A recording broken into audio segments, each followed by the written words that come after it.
Hi, in this video I want to have a look at the blues music of Mississippi John Hart.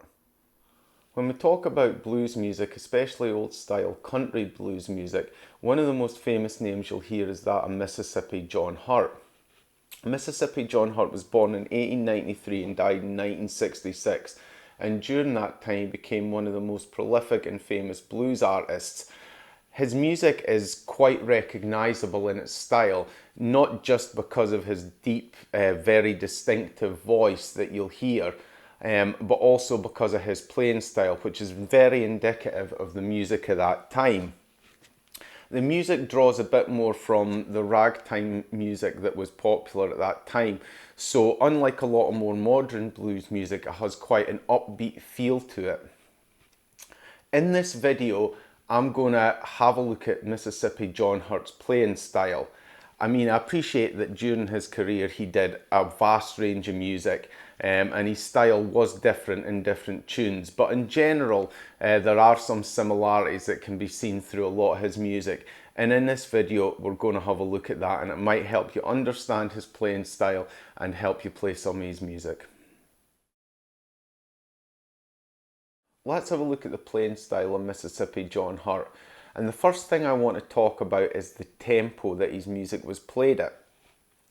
Much of his music was played at a quite fast and upbeat tempo. When people think about blues music, they often think it's quite slow and moody, but this isn't always the case, and it certainly wasn't the case around about the time when Mississippi John Hart was active. Much of his music is played at quite a fast tempo and is quite upbeat, sometimes with a tempo upwards of 150 beats per minute.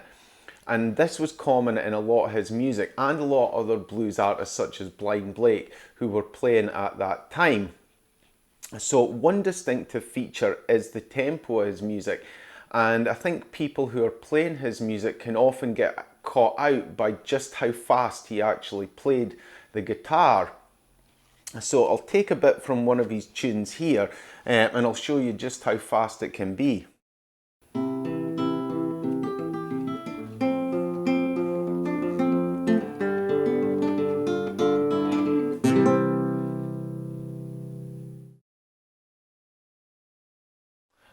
Another distinctive feature of Mississippi John Hart's music is that he often employed Travis picking when playing the guitar. Now, Travis picking was quite common in blues music back in his era, but again, it's less popular now and it's often more associated with folk music. If you don't know what Travis picking is where you play alternating bass notes on each beat of the bar, usually. Often in blues music you might hear bass notes just get played on a single string like so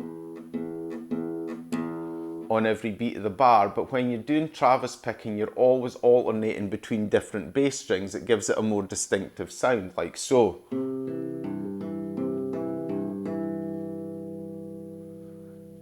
And this was certainly a common feature, and you'll see it in quite a lot of Mississippi John Hart's music. So if you're used to playing folk style guitar, you may be able to pick up his style of blues music very easily.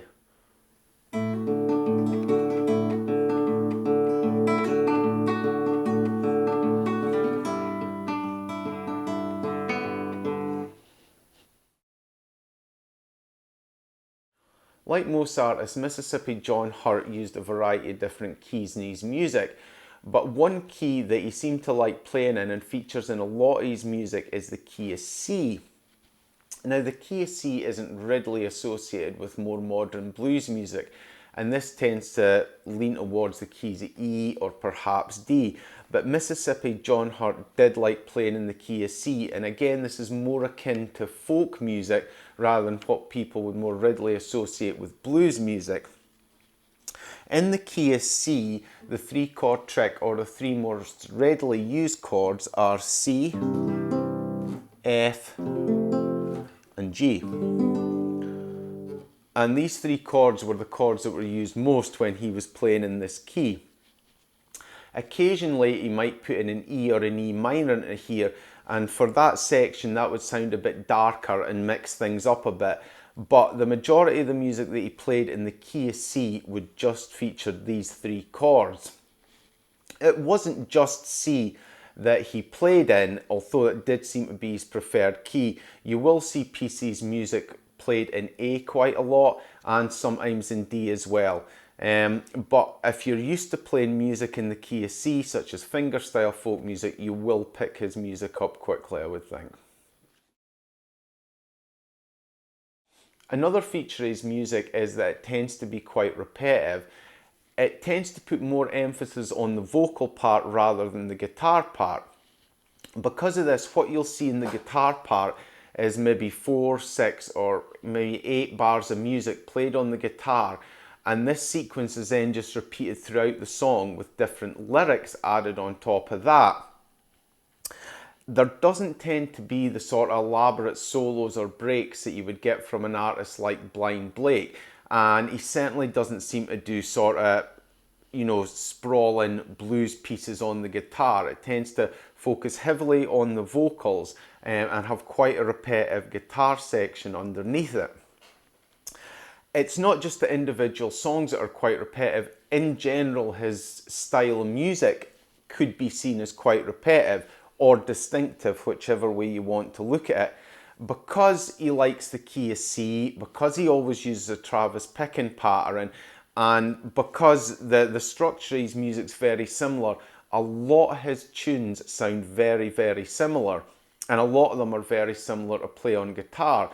So often, if you can master one of his pieces of music, you should be able to pick up the other ones quite quickly too. Now for some tips on how to play his style of blues music. If you're used to playing fingerstyle folk music, you should be able to pick up his music quite easily. It tends to use similar keys, especially the key of C, which is commonly used in folk music, and it tends to employ this Travis picking pattern, again common in folk music. The only thing that may catch you out is the tempo, because it's faster than you think it is when you hear the songs. One tip I would give is, because the tempo's so fast, I would recommend using only these 3 fingers when plucking the strings on the guitar. With your thumb playing the bass notes, like so, and these 2 fingers playing the treble notes like this. The reason I would say to do this is because it allows you to play faster. When you introduce your ring finger, or at least when I introduce my ring finger, it tends to go a bit slower. So for faster pieces, I tend to drop the ring finger when plucking these strings and just use these 3 fingers. So if you're struggling with the speed of the music and not able to get the notes out in time, maybe try doing that.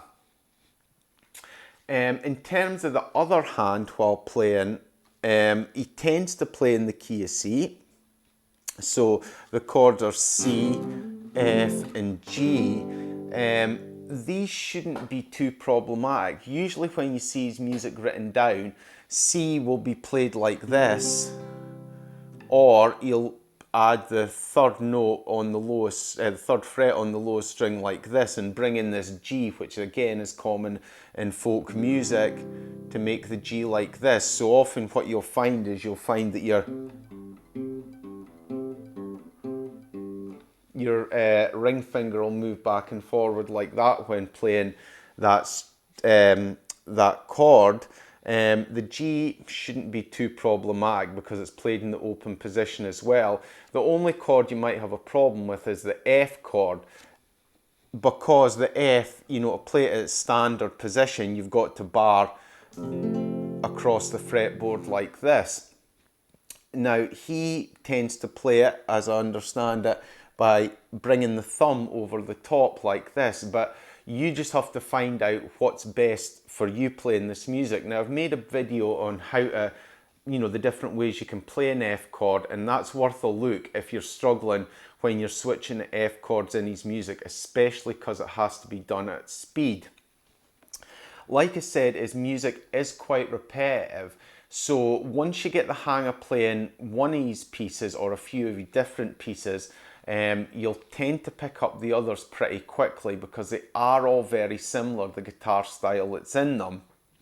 So I hope that some of these tips I've given you will allow you to play some of these pieces of music, and this will open the doorway to playing more of his songs on guitar.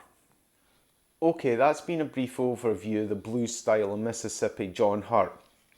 As I said, his style is quite distinctive, and not just because of his very distinctive voice, but also because of his guitar playing too. So I hope I've been able to show you some of the features of his guitar style and some tips on how to play it. In future, I will upload a lot more videos of his tunes. I won't sing in them because I can't do them justice with that, but I will focus on playing the guitar parts, and that'll allow you to play a lot more of his tunes as well.